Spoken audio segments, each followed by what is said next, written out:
Allahu Allahu Allahu Allah Allahu Allahu Allahu Allah Assalamu alaikum wa rahmatullahi wa barakatuh Nahmaduhu wa nusalli ala rasulihil kareem amma ba'd সম্মানিত দর্শক শ্রোতা পবিত্র মুহররম মাস শুরু হয়েছে চারটি সম্মানিত মাসের ক্ষেত্রে সর্বপ্রথম যে মাসটি সেটি হচ্ছে মুহররম মাস এবং আরবি হিজরি সনের সর্বপ্রথম যে মাসটি সেটি হলো মুহররম মাস চারটি সম্মানী মাস অর্থাৎ এই চারটি সম্মানী মাসের ক্ষেত্রে আল্লাহ পাক রব্বুল আলামিন কালামে পাকের মধ্যে বলেছেন ইন্না ইদ্দাতাশ শুহুরি ইনদাল্লাহি ইসনা আশারা শাহরান ফি কিতাবিল্লাহি ইয়াওমা খালাকাস সামাওয়াতি ওয়াল আরদা মিনহা আরবাআতুন হুরুম যেটি সূরা তওবার 36 নম্বর আয়াতের মধ্যে বর্ণিত হয়েছে।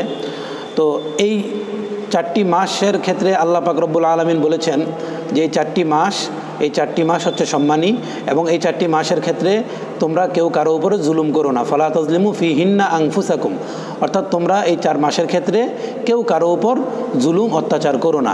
কেননা হাদিসে পাকের মধ্যে বর্ণিত হয়েছে যে এই 4 মাসের ব্যতীত অন্য কোনো মাসেও তো একে অপরের উপর জুলুম করা জায়েজ নেই, তবুও এই 4 মাস হারাম মাস অর্থাৎ সম্মানী মাস, এই 4টি সম্মানী মাসের ক্ষেত্রে যদি কেউ কারো উপর জুলুম করে সেটা অন্য সময়ের জুলুমের চাইতে অধিক বেশি গুনাহ হবে। আর এই 4 মাসের মধ্যে যদি কেউ সওয়াবের কাজ রোজা ইবাদত করে তাহলে অন্য মাসগুলোর ইবাদতের চাইতে এই 4 মাসের ইবাদতটি সবচেয়ে বেশি গুরুত্বপূর্ণ আল্লাহ রাব্বুল আলামিনের দরবারে।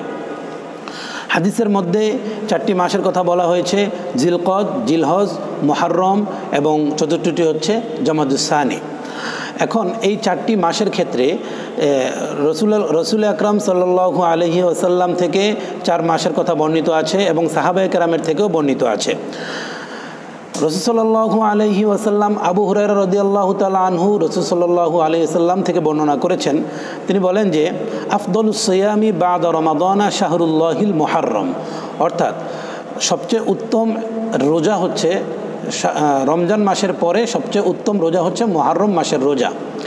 অর্থাৎ রাসূল আকরাম সাল্লাল্লাহু আলাইহি ওয়াসাল্লাম বলেছেন রমজান মাসের রোজা রাখার পরে মুহররম মাসে যদি কেউ রোজা রাখে তাহলে ওই রোজা আল্লাহ রাব্বুল আলামিনের দরবারে অধিক বেশি সম্মানী এবং অধিক ফজিলতের ব্যাপার।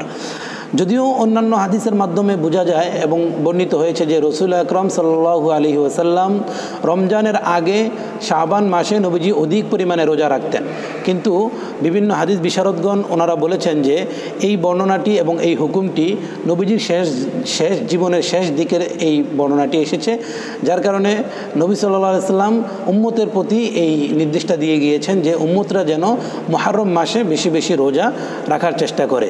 কেননা মুহররম মাসকে শাহরুল্লাহ বলা হয়েছে। শাহর অর্থ মাস, আল্লাহ শব্দটার সাথে শাহরুন শব্দটাকে যোগ করে দিয়ে আল্লাহ রসুল বলেন শাহরুল্লাহিল মুহররম অর্থাৎ মুহররম মাসটা আল্লাহর মাস। এই মাসটার ক্ষেত্রে বিভিন্ন বর্ণনা রয়েছে। পৃথিবীর শুরু থেকে আজ পর্যন্ত যত ধরনের ইসলামের বড় বড় ঘটনা ঘটেছে সেগুলো এই মুহররম মাসেই ঘটেছে এবং ইসলামের এবং এই পৃথিবীর জন্য সবচাইতে বড় যেই ঘটনাটি ঘটবে সেটি কিয়ামত।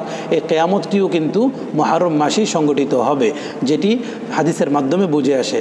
তো সকল দর্শক শ্রোতার প্রতি আমার একটি উদাত্ত আহ্বান থাকবে এটাই যে এই মুহররম মাস যেহেতু শুরু হয়ে গিয়েছে এই মাসে আমরা বেশি বেশি ইবাদত করার চেষ্টা করব এবং কেউ কারো উপর কোনো ধরনের বিদ্বেষ পোষণ করব না এবং বেশি বেশি রোজা রাখার চেষ্টা করব। আল্লাহ রাব্বুল আলামিন আমাদেরকে অধিক সওয়াবের লাভ করার অধিকার দান করুন এবং আল্লাহ পাক আমাদেরকে খালেস বান্দাদের মধ্যে অন্তর্ভুক্ত করুন, এই আশা ব্যক্ত করে আমার বক্তব্য শেষ করছি।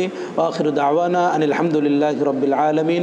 আসসালামু আলাইকুম ওয়া রাহমাতুল্লাহি ওয়া বারাকাতুহু।